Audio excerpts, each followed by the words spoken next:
Hi there everyone, and welcome back to Dungeon Fog once again. In this video, we are going to be taking a very quick look at the new asset pack that was released back on July 25th, and that is the Wilderness Asset Pack. So, first things first is, where do we find the new asset pack? Well, as always, we will head down to our asset library or asset gallery down here. Once we click on that, we can scroll down through all of our prop libraries, and just underneath vehicles, this is a new full-on asset pack, not a subcategory of a flavor pack. So you're going to come right down to the bottom of your asset gallery list, and you'll see Wilderness, which gives you assets like ash trees, bushes with berries, floor slabs, and other types of wilderness assets that you can utilize to enhance the quality and look of your maps.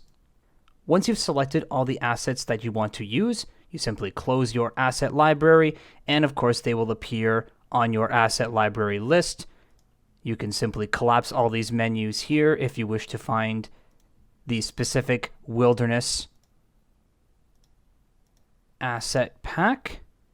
So by simply collapsing all of the asset libraries that we are not using, that we have other assets selected in, we can find where our wilderness tab pops up, and then select the asset we wish to use and begin placing them all over the map. Now, I've utilized some assets from other asset packs as well, such as the vines and columns from the jungle asset pack, some tents from the outdoor asset pack, some horses with some rope from the pirates, as well as torches and fire from other flavor packs as well. By using the dynamic lighting tool, we can show time of day as well as perhaps the height of the objects by utilizing the shadows being cast from these rocks as created by the fire coming off of these torches. Some patches of grass down here, which is also part of the wilderness pack, as well as over here a concealed, partially buried treasure chest, as well as some ruins. Now over here what I've done is I've sort of tried to blend in the floor slabs into the overall layer texture of the map. So over here we have the floor section and a texture. So this is obviously laying out what our base layer texture is going to look like with the map that we're building on.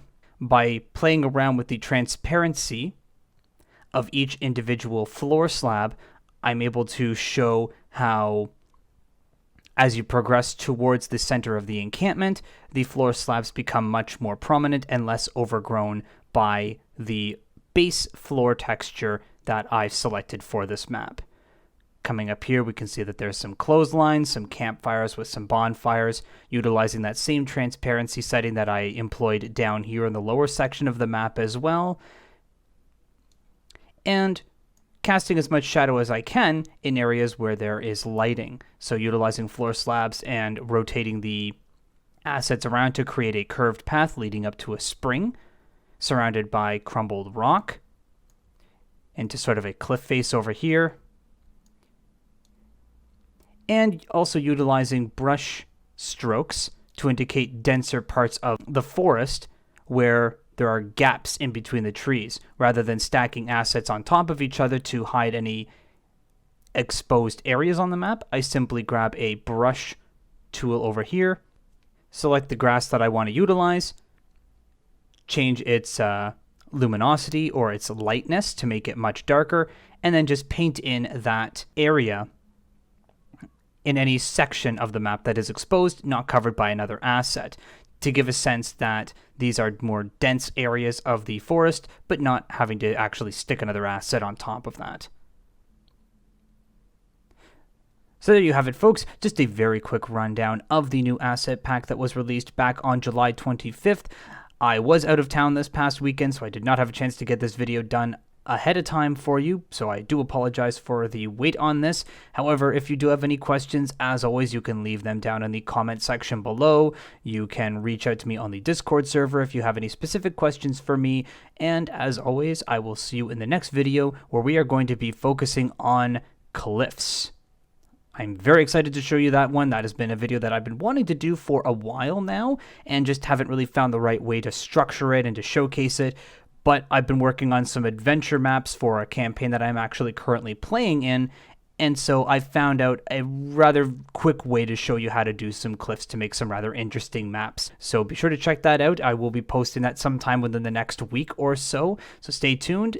As always, thank you very much for subscribing, liking, and sharing my videos, and I will see you all in the next one.